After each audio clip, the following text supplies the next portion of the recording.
Keby bola moja milá, ako každá jiná.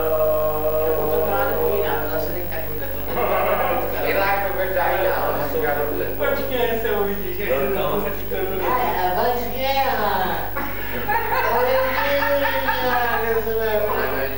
Někdo cvičí červený světil.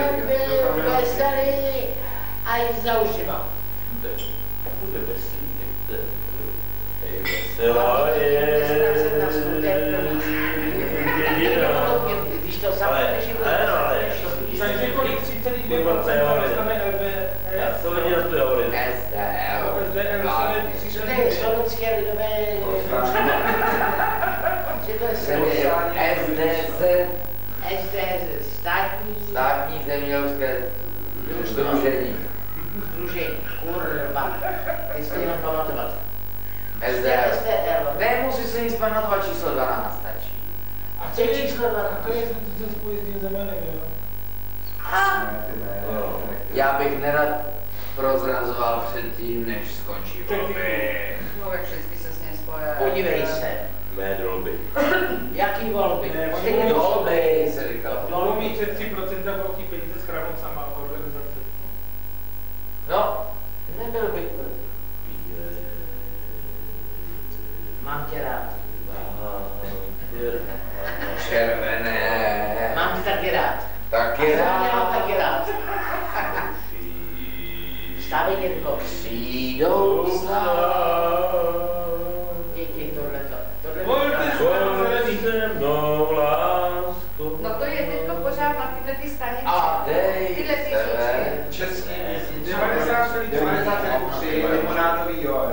No, ale to je super. žádné zprávy. A tam je tady písničky všechny. No, jenom se volá, že limonádový joj a hodinu hrajou jako natáča na pásek.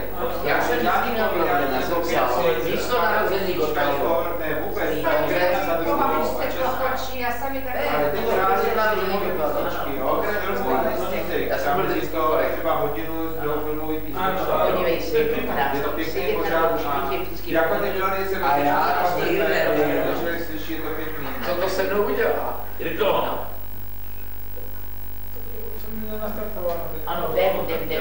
Povinnost vládka vždy volá. Dáme si rozloučení. Tak jo, dobře. Kluci, mějte se.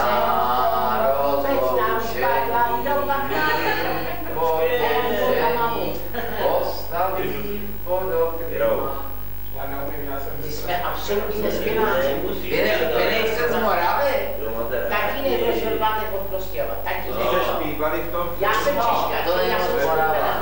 a mám Karla ze Sarajeva. Tak teď mě řekni, jaká jsem Češka. Sarajevo. Zapajevo. Hele, to byla prdel.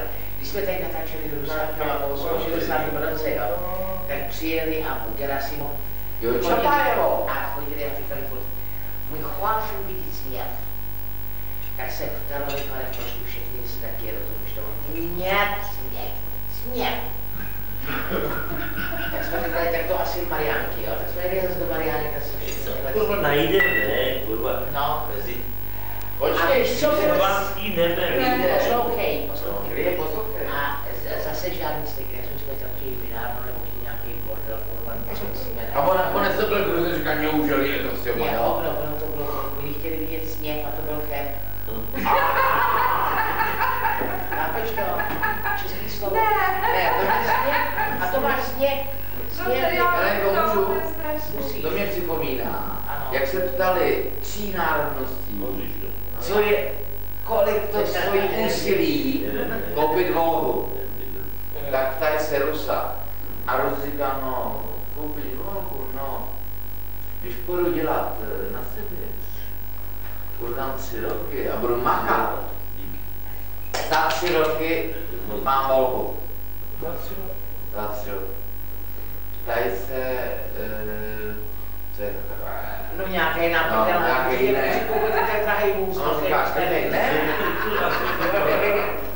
Známe. 3 roky a takhle. A poslední se ptají Ruzína. A ten říká, no, koupit Volvu, nebylo bych musel makat. No, kdybych zapojil všechny příbuzní. kdybych si opravdu utrhával od huby 3 roky, tak za 3 roky to koupím, ale na co by měla? Na co by mi byla taková dráře? A Helenko, ty jsi řekla špatně. Já mě skrze let dlouho A v mě neserte. já zažila děti, a to vám řeknu a jdem do prdele. Já jsem zažila něco, co nikdo nezažil. Já jsem byla poprvé vyzvána, jako, já jsem nikdy nebyla ve straně. Všechno v autě. Ty mi taky byli špatné. Takže začínáš od Římanů. Ne, já prostě jako v rámci, protože v Sovětském svazu jsou 2 velikánské svátky, to je máj a pak jsou Vánoce. A já jsem byla vyzvaná, co prostě... Nový rok. Pak listopad, který byl v říjnu. No listopad, který byl v říjnu, ale to je jako, tyhle svátky jsou jako všech celého národa. Nový rok, ne Vánoce. Ty mi taky byli špatné. Nech mě mluvit. No, A já na ty květnový oslavy, tak ti nám taky šipku, ale do prdele. Ne, a šipka. Já rozbrála, požádostá. no, to bulgárský. Požulajsta. Nešutí.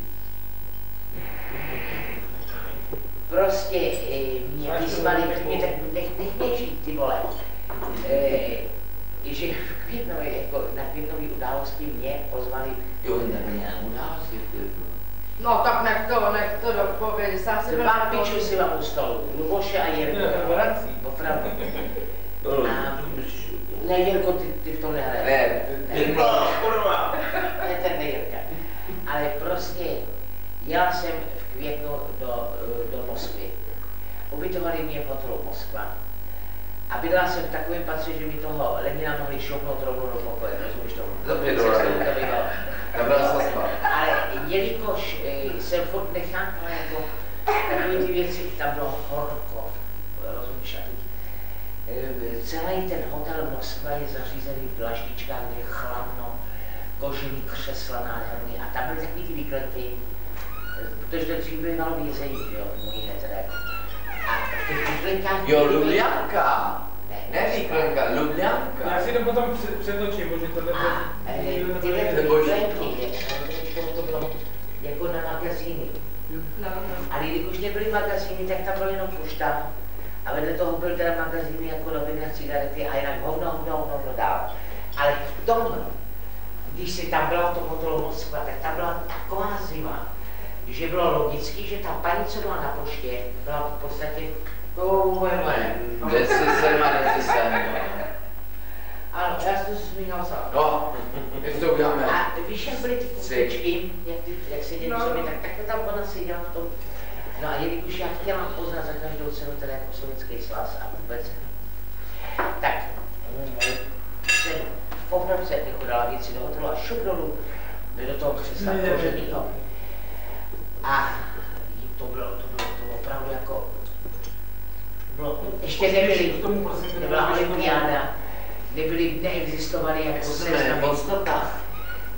seznamy. Můžeš mě nechat mluvit, kurva. Žádný telefonní seznamy, nic se nebylo jako hluboká, jako, no prostě, když přišel někdo se zeptat do hotelu, tak ještě zapřel, že tam bydlíš, prostě utajení ze všech stran.